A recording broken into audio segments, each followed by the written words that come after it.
प्रिय विद्यार्थियों, कैसे हैं आप लोग। आज के वीडियो में हम क्लास 12 केमिस्ट्री चैप्टर 1 विलयन का मोस्ट इंपोर्टेंट टॉपिक को पढ़ने वाले हैं। तो दोस्तों, आज के वीडियो में हम पढ़ेंगे वाष्प दाब में आपेक्षिक अवनमन। बहुत ही इंपॉर्टेंट टॉपिक है, इस पर आपको न्यूमेरिकल हमेशा पूछता है। तो वीडियो को लास्ट देखिएगा। आज के वीडियो में आपको ये पूरा टॉपिक क्लियर हो जाएगा, वाष्प दाब में आपेक्षिक अवनमन क्या होता है। तो वीडियो में लास्ट में अगर आप वीडियो बनाए तो वीडियो को लाइक कर दीजिए, चैनल पर नए सब्सक्राइब कर दीजिए, बेल आइकन को प्रेस कर दीजिए, क्योंकि बोर्ड एग्जाम के हर सब्जेक्ट का हर इंपॉर्टेंट टॉपिक का वीडियो आपको इस चैनल पर मिलता रहेगा। तो वीडियो को स्टार्ट करते हैं। देखिए, जो वाष्प दाब का आपेक्षिक अवनमन होता है, ये आपको राउल्ट के नियम के अनुसार इसको आप समझ सकते हैं। तो देखिए, पहले हम समझते हैं। मान लीजिए यहाँ पे हमारा कोई एक विलयन है, ये हमारा कोई एक बीकर है, यानी कि बर्तन, इसे पात्र कुछ भी कह सकते हैं। ये हमारा कोई बर्तन है, इस प्रकार से हमारा कोई एक बर्तन बना हुआ है। तो देखिए कि इसमें क्या, इसमें विलयन है हमारा, इसमें हमारा क्या, इसमें हमारा विलयन भरा हुआ है। तो विलयन क्या होता है, जिनमें दो घटक उपस्थित हों। विलेय और विलायक जिसमें होते हैं वो विलयन होता है। मान लीजिए जिसमें विलायक हमारा पानी है और विलेय क्या है, इसमें कोई अन्य पदार्थ मान लेते हैं, चीनी मान लेते हैं। तो विलायक इसमें हमारा क्या है, विलायक को हम नाम देते हैं ए, इसमें हम एक देते हैं नाम विलायक का। और फिर बी पदार्थ मान लेते हैं, इसमें चीनी है, बी देते हैं विलेय पदार्थ, इसमें बी विलेय पदार्थ हो जाएगा, ए जो है विलायक हो जाएगा। यानी ए और बी मिलकर हमें दो घटकों से विलयन प्राप्त हुआ है। अब देखिए, राउल्ट के नियम से यहाँ पे लिखेंगे हम कि राउल्ट के नियमानुसार, यानी कि राउल्ट के नियम से, इसको हम राउल्ट के नियम से समझेंगे। राउल्ट के नियम से देखिए, राउल्ट का नियम क्या होता है। राउल्ट का नियम होता है कि विलयन में दो घटक उपस्थित हैं। तो अगर आपको इसमें किसी एक घटक का वाष्प दाब निकालना होगा तो क्या होगा, वो जो वाष्प दाब होगा इसी के मोलंश के समानुपाती होगा। ये राउल्ट का नियम होता है कि जिस घटक का आप वाष्प दाब निकाल रहे हैं उसका जो वाष्प दाब होगा उसी के मोलंश के क्या होगा, समानुपाती होगा। तो यहां से हम निकालते हैं। तो देखिए, मान लेते हैं हम ए का हम वाष्प दाब निकालते हैं। तो देखिए, वाष्प दाब जब हम ए का निकालेंगे तो ये हो जाएगा पी ए। तो यानी कि ए का वाष्प दाब, पी जो है वाष्प दाब है, ए जो घटक यानी एक घटक का वाष्प दाब, तो किसके समानुपाती होगा, इस समानुपाती होगा किसके, इसी ए घटक के मोल अंश के। तो मोल अंश को हम एक्स से प्रदर्शित करते हैं और यानी ए घटक का मोल अंश इसके समानुपाती होता है। ये राउल्ट का नियम होता है। अब देखिए, इसको जब हम आगे सॉल्व करेंगे, जब हम यहाँ से समानुपाती का चिन्ह हटाएंगे तो यहाँ पे एक स्थिरांक आ जाएगा। तो देखिए, ये हमारा हो जाएगा पी ए, यानी कि पी जो है क्या है, वाष्प दाब है, ए घटक है, तो ए घटक का वाष्प दाब। तो यहाँ पे स्थिरांक हमारा आ जाएगा P not A. P not ए क्या है, ए घटक का शुद्ध अवस्था में वाष्प दाब, और इंटू एक्स यानी कि ए घटक का मोल अंश, ये हो जाएगा। तो इसे हम बना लेते हैं समीकरण एक। ये हमारा क्या हो गया, ये हमारा हो गया समीकरण एक। अब देखिए, यदि विलयन में जो विलयन है, यदि विलयन में क्या है, एक घटक वाष्पशील है और एक क्या है, अवाष्पशील हो। तो यहां पे लिख देते हैं कि यदि यदि विलयन में या फिर विलयन का, यदि विलयन का एक घटक क्या हो, वाष्पशील हो, वाष्पशील, और एक घटक क्या हो, अवाष्पशील हो, और अवाष्पशील हो, यानी एक घटक क्या हो, वाष्पशील और अवाष्पशील दोनों हो तब क्या होता है। देखिए, यदि विलयन में एक घटक क्या है, वाष्पशील और अवाष्पशील दोनों है, तब क्या होगा, तब जो होगा दोनों घटकों का मोल अंश क्या होगा, एक के बराबर होगा। तब यहाँ पे देखिए क्या हो जाएगा, तब ये जो हमारा यहाँ पे हो जाएगा, दोनों घटक हैं ए और बी घटक, इनका मोल अंश क्या होगा, एक हो जाएगा। तो यहाँ पे एक्स यानी कि ए घटक का मोल अंश और प्लस में एक्स बी यानी बी घटक का मोल अंश, तो किसके बराबर हो जाएगा, एक के बराबर हो जाएगा। इतना हमारा हो गया। इसके बाद देखिए, इसको हम आगे समझते हैं। तो देखिए, अगर हम यहाँ से क्या करें, अगर हम यहाँ से ए घटक का मोल अंश निकालें इस समीकरण से, तो देखिए बी जो हमारा है, एक्स बी जो यानी बी घटक का मोल अंश पाछांतर हो जाएगा, तो ये उस तरफ चला जाएगा। तो यहाँ पे जो ये हमारा हो जाएगा, देखिए क्या बचेगा यहाँ पे, तो यहाँ पे हमारा जो एक्स ए बराबर बचेगा, यानी ए घटक का मोल अंश बराबर हो जाएगा, एक यहाँ पे है तो 1 और ये प्लस का इधर जाएगा माइनस का हो जाएगा, तो हो जाएगा एक्स बी, यानी बी घटक का मोल अंश इतना हो गया। तो एक्स का ए का मान हमारा कितना निकला, इतना निकला। तो ये हमारा हो गया समीकरण 2। इसे हम समीकरण 2 बना लेते हैं, समीकरण 2। अब देखिए समीकरण 2 से एक्स ए का मान समीकरण 1 में रखने पर हम मान रखेंगे। तो ये मान रखने के बाद देखिए हमारा क्या होगा, तो यहाँ पे हम लिखेंगे कि समीकरण 2 से, समीकरण 2 से किसका मान, समीकरण 2 से एक्स यानी ए घटक के मूलांश का मान समीकरण 1 में रखने पर, तो देखिए जब मान रखेंगे तो क्या आ जाएगा, पहले हम समीकरण को लिख लेते हैं। तो ये हमारा समीकरण, तो इसको हम यहाँ पे लिख लेते हैं। तो ये हमारा है, यानी कि ए घटक का मोल अंश बराबर पी नॉट ए और इनटू में हमारा क्या है, एक्स ए, ये हमारा है। तो देखिए यहाँ पे हम एक्स ए का मान रखेंगे तो हमारा एक्स का मान कितना है, 1 माइनस एक्स बी। तो यहाँ पे हम मान रख देंगे तो ये हमारा हो जाएगा पी ए बराबर पी नॉट ए इंटू में क्या हमारा हो जाएगा, देखिए 1 माइनस एक्स बी।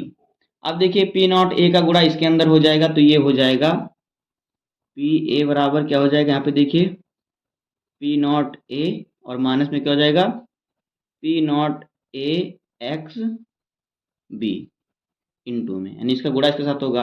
अब देखिए अब क्या करेंगे, हम इसको इस तरफ कर देंगे, पाछांतर कर देंगे। इसको क्या करेंगे, हम इसको हम पाछांतर कर देंगे इस तरफ। तो देखिए क्या हमारा हो जाएगा, तो ये प्लस का है तो इधर आगे क्या हो जाएगा, ये माइनस का हो जाएगा। देखिए अगर हम इसको चाहे इधर लेके आए चाहे इसको उधर लेके आए तो सेम ही बात हमारा हो जाएगा। तो यहाँ पे हम क्या करते हैं, देखिए तो ये हमारा हो जाएगा, इसको अगर हम इसको इधर लेके आएंगे तो ये हमारा हो जाएगा, देखिए तो इधर हमारा ये क्या हो जाएगा, ये हमारा हो जाएगा पी नॉट ए और फिर इनटू में क्या हमारा है, ये इसको हम पूरे को लेके आ रहे हैं तो इनटू में हमारा हो जाएगा यहाँ पे इनटू में एक्स बी, और हम इसको उधर लेके जाएंगे तो क्या हो जाएगा, देखिए इसको अगर हम उधर लेके जाएंगे तो ये हमारा हो जाएगा, देखिए पी नॉट ए, माइनस को हम इसी तरफ रहने देते हैं और फिर ये देखिए इधर है तो ये हमारा हो जाएगा माइनस का पी ए, ये हो जाएगा हमारा, इतना बचेगा हमारा। क्योंकि हम इतने को इधर लेके गए और इतने को इधर लेके आए तो हमारा अगर हम दोनों तरफ से करेंगे तो चिन्ह ही रहेगा। तो आगे देखिए क्या हो जाएगा हमारा, इसके बाद इसको जब हम आगे सॉल्व करेंगे कितना हमारा आगे, आप देखिए यहाँ से अगर हम चाहें तो एक्स बी का मान हम आसानी से निकाल सकते हैं। तो यहाँ पे देखिए तो ये एक्स बी बराबर हमारा ये हो जाएगा, एक्स बी बराबर देखिए क्या हो जाएगा, P not A minus P A, और ये गुणे में तो इधर आएगा भाग में हो जाएगा तो हो जाएगा पी नॉट ए। तो ये हमारा एक सूत्र हो जाएगा वाष्प दाब में आपेक्षिक अवनमन का। ये जो है वाष्प दाब में आपेक्षिक अवनमन का क्या हो जाएगा, सूत्र हो जाएगा।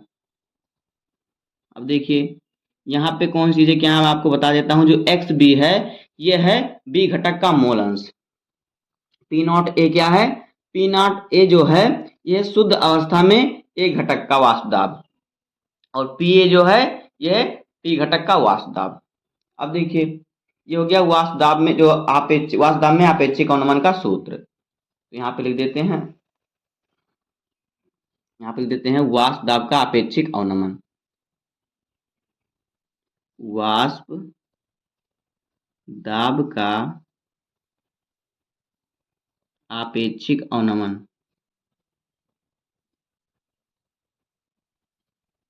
आपेक्षिक अवनमन इतना हो जाएगा।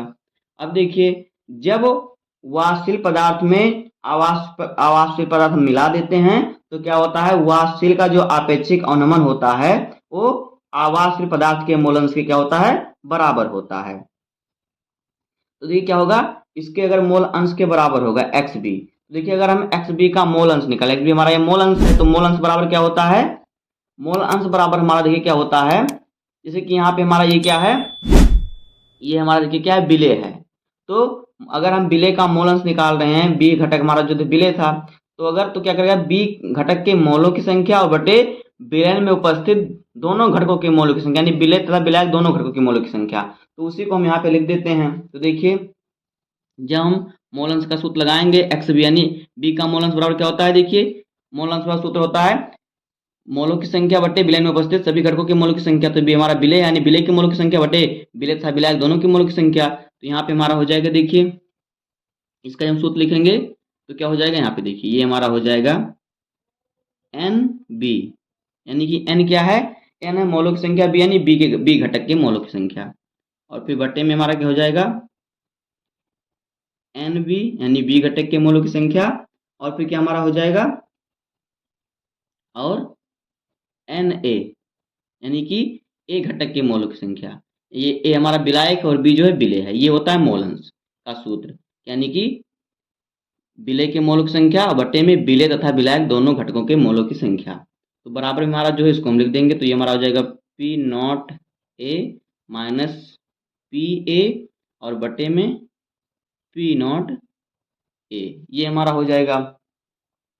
अब देखिए ये भी हमारा एक सूत्र हो गया, ये भी हमारा एक क्या है, सूत्र हो गया। तो इसको भी आप नोट कर सकते हैं।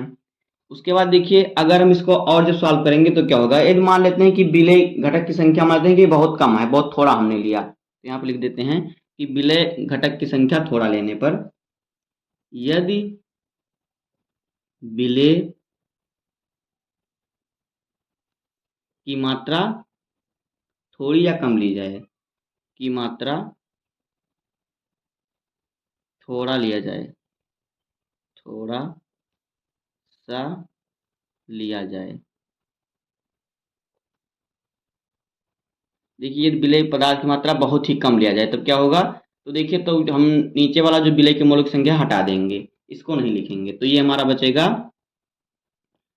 एन बी यानी कि बी घटक के मोलों की संख्या बटे एन ए यानी ए घटक के मोलों की संख्या बराबर P not A minus P A और बटे में पी नॉट ए, ये हो जाएगा।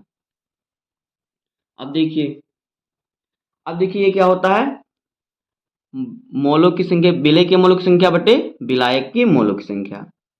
तो देखिए मोलों की संख्या बराबर सूत्र क्या होता है, भार बटे अणुभार। क्या होता है, भार बटे अणुभार होता है। तो अगर हम बी घटक के मोलों की संख्या निकालेंगे तो क्या होगा, भार बटे अणुभार हो जाएगा। तो इसका जो सूत्र हो जाएगा क्या हो जाएगा, यहाँ पे देखिए, तो यहाँ पे मोल है यानी कि विलेय है, तो विलेय को हम स्मॉल डब्ल्यू से प्रेजेंट करते हैं, तो यानी कि स्मॉल डब्ल्यू और बटे में यानी क्या है, विलेय का भार बटे विलेय का अणुभार यानी स्मॉल एम, ये हो जाएगा। फिर एन बी यानी विलायक के मोलों की संख्या, तो यानी क्या है हमारा कैपिटल डब्ल्यू रहेगा, क्योंकि विलायक को जो भार होता है उससे हम कैपिटल डब्ल्यू से प्रदर्शित करते हैं, तो यहाँ पे कैपिटल डब्ल्यू, और फिर भार बटे अणुभार, तो इसका विलायक का अणुभार क्या होगा, यहाँ पे हो जाएगा कैपिटल एम, ये हो जाएगा। और फिर यहाँ पे देखिए तो ये बराबर में जो हमारा हो जाएगा P not A minus P A और बटे में पी नॉट ए, ये हो जाएगा। अब इसको थोड़ा हम और आगे सॉल्व करेंगे तो देखिए क्या हो जाएगा, ये दोनों हमारा ऊपर जाएगा, ये क्या है जो है ये ऊपर चला जाएगा, जो ये हमारा है ऊपर जाएगा। तो देखिए हमारा ऊपर जाएगा तो क्या हो जाएगा, तब यहाँ पे हमारा हो जाएगा, देखिए इसको जब हम ऊपर लेके जाएंगे तो ये देखिए कैसे गुणा होगा, इसका गुणा जो है, जो इसका गुणा है इसमें होगा स्मॉल डब्ल्यू में और कैपिटल डब्ल्यू का एम में, इस प्रकार से इसका गुणा होता है। तो यहाँ पे हमारा हो जाएगा, देखिए स्मॉल डब्ल्यू बटे एम, इसका गुणा क्या होगा, एम का गुणा होगा स्मॉल डब्ल्यू में, तो हो जाएगा कैपिटल एम, देखिए कैपिटल एम और फिर कैपिटल डब्ल्यू, ये हो जाएगा। और बराबर में हो जाएगा हमारा P not A minus P A और बटे में पी नॉट ए। तो यही होता है वाष्प दाब के आपेक्षिक अवनमन का सूत्र, यही सूत्र होता है वाष्प दाब के आपेक्षिक अवनमन का। तो देखिए इसमें कौन सी चीज़ें क्या है इसको मैं आपको बता देता हूँ। जो स्मॉल डब्ल्यू है ये है विलेय का भार और स्मॉल एम है विलेय का अणुभार। कैपिटल एम है विलायक का भार और कैपिटल डब्ल्यू है, सॉरी कैपिटल एम जो है विलायक का अणुभार और जो कैपिटल डब्ल्यू है क्या विलायक का भार है और कैपिटल एम विलायक का अणुभार है। पी नॉट ए है शुद्ध अवस्था में एक घटक का वाष्प दाब और पी है वाष्प दाब। बस यही इसका क्या है सूत्र है। तो बस आज के इस वीडियो में इतना ही। उम्मीद करता हूं कि आपको वाष्प दाब का अपेक्षिक अवनमन का सूत्र यह टॉपिक अच्छी तरह समझ में आ गया होगा। अगर आपको वीडियो पसंद आया हो तो वीडियो को लाइक कर दीजिए, चैनल पर नए सब्सक्राइब कर दीजिए, बेल आइकन को प्रेस कर दीजिए, क्योंकि बोर्ड एग्जाम के हर सब्जेक्ट का हर इंपॉर्टेंट टॉपिक का वीडियो आपको इस चैनल पर डेली मिलता रहेगा। तो मिलते हैं किसी नेक्स्ट वीडियो में, तब तक के लिए धन्यवाद। जय हिंद।